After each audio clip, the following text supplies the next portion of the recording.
ان آیات میں ہم تعالیٰ نے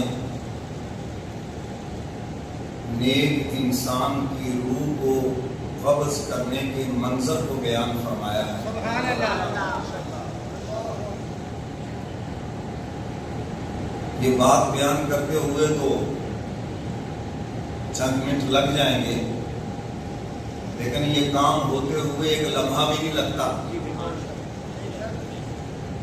جیسے کہیں ایکسیڈنٹ ہو جائے نا تو ایکسیڈنٹ تو 1 منٹ میں ہو جاتا ہے، لیکن جب آپ اس کو بیان کریں گے تو اس کو 2-4 منٹ لگ جائیں گے۔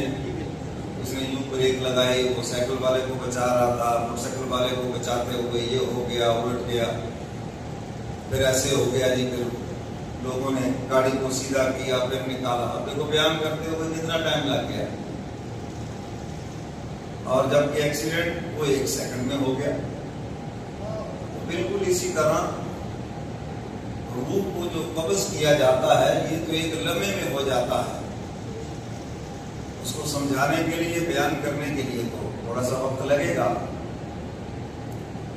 اللہ تعالیٰ نے نیک انسان کی روح کو قبض کرنے کا جو نیک منظر ہے، اللہ ہم سب کو نصیب فرمائے، اس کو بیان فرمایا۔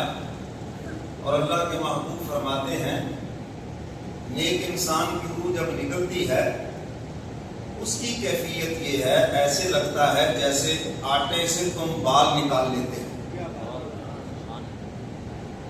لیکن فرمایا جو گناہگار کی روح ہے اس کو بھی میرے محبوب نے مثال دے کے سمجھایا۔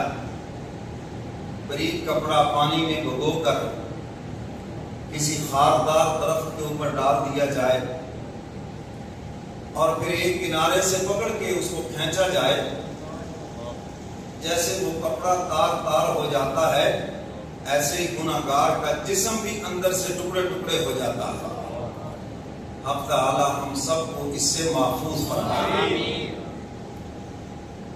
اہل نظر کو تو موت کے وقت ہی پتہ چل جاتا ہے،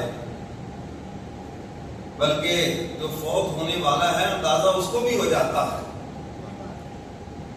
کیونکہ اس کے سامنے ملائکہ جب آ جاتے ہیں، حدیث مبارکہ کا مفہوم ہے، مرنے والا کبھی کہتا ہے میرے سامنے میری والدہ آ گئی، بھائی آ گیا، حالانکہ ان کو فوت ہوئے 10 سال ہو گئے۔ فرمایا کہ اصل میں شیطان ان کی شکل میں آتا ہے اور آخری وقت اس کی کوشش ہوتی ہے کہ کسی طرح میں اس کو ایمان سے محروم کر دوں۔ شیطان صرف ہمارے اعمال کا دشمن نہیں ہے، اصل میں وہ ہمارے ایمان کا دشمن ہے۔ اعمال میں لگے رہو گے تو ایمان محفوظ رہے گا، اور وہ ان کی شکلوں میں آ کے کہتا ہے ہمیں تو اسلام کا کوئی فائدہ نہیں، نمازیں پڑھی ہمیں تو کوئی فائدہ نہ ہوا، چھوڑو تم بھی اسلام کو۔ تو اصل میں ان کے روپ میں وہ اسلام سے انکار کروانا چاہتا ہے، اور یہ بڑا کٹھن مرحلہ ہوتا ہے۔ خدا کرے کہ آخری وقت کسی پیارے کا ساتھ نصیب ہو جائے، آمین۔ اور یہ بڑی خوش قسمتی کی بات ہے جب تمہیں اندازہ ہو کہ اس بندے کا آخری وقت ہے تو کسی طریقے سے اس سے کلمہ پڑھوا دو۔ یہ نہیں اس کو کہنا کہ پڑھو جی کلمہ، ہو سکتا ہے وہ بیماری کی تکلیف کی وجہ سے انکار کر دے اور کلمے کے انکار بھی اس کا خاتمہ ہو جائے،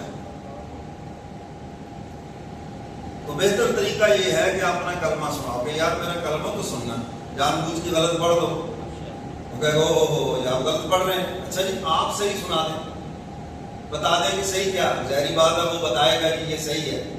تو جب اس نے ادا کر دیا بس ادا ہو گیا، اب دنیا کی باتیں نہ کرے، بچوں کا کیا بنے گا، تیری دکانوں کا کیا بنے گا، تیرے فلانے کا کیا بن جائے گا، سارے سنبھالنے والے بڑے ہیں پیچھے۔ تم جلدی آنکھ بند کر کے بھی دیکھو، باہر آؤ گے تو سب تقسیم ہو چکا ہوگا، بڑے ہیں سنبھالنے والے۔ تو میرے محترم سامعین، جب اس نے کلمہ پڑھ لیا، اللہ کے محبوب کا فرمان پورا ہو گیا، من کان اول کلامہ وآخر کلامہ لا الہ الا اللہ دخل الجنہ، جس کا آخری کلام لا الہ الا اللہ ہو گیا وہ جنت میں داخل ہو گیا۔ بس